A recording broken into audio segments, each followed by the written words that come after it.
I'd say about maybe 3 or 4 times I've been concussed.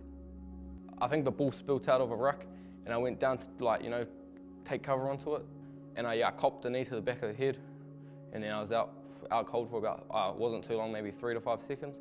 Came back to light and I was seeing stars.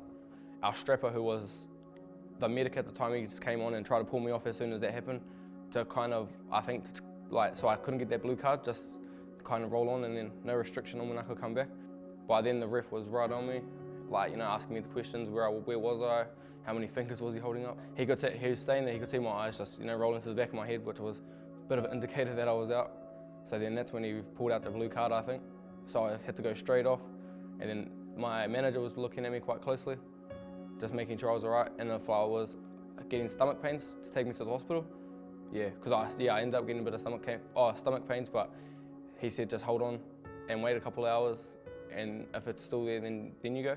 During the game, I was just kind of sitting on the chili bin, still kind of watching, but not really paying attention to what's happening, just kind of trying to stay awake and stuff. Then after the game, got kind of taken into the changing room, grabbed my gear, and then because I had driven over to the game, so my mum ended up having to take me home because I wasn't suited to drive. And when we went home, I showered up and stuff, and then I kind of just had to sit on the couch. I wasn't allowed to go to sleep for a couple of hours just to make sure I was all right, because they were saying it could have been a delayed concussion. That's what the symptoms that they were showing. I kept nodding off, and then people were having to tell me, oh bro, you can't go to sleep yet. And yeah, just a massive headache, so maybe I took a couple of Panadols to see if that would help. My mum and that gave me some of that.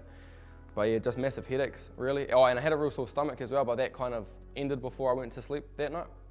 And then yeah, that was pretty much just for the rest of the day. Once I was allowed to go to sleep, I kind of just dozed off till the next morning.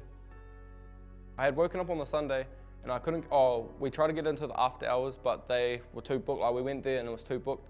So we ended up waiting in to go just to the GP, but we couldn't book until about Wednesday. So I was kind of just at home, just waiting around for it. And then when we had got there, he did a couple of tests on me to make sure, see how severe the concussion was, but it ended up showing that it was quite mild, the concussion.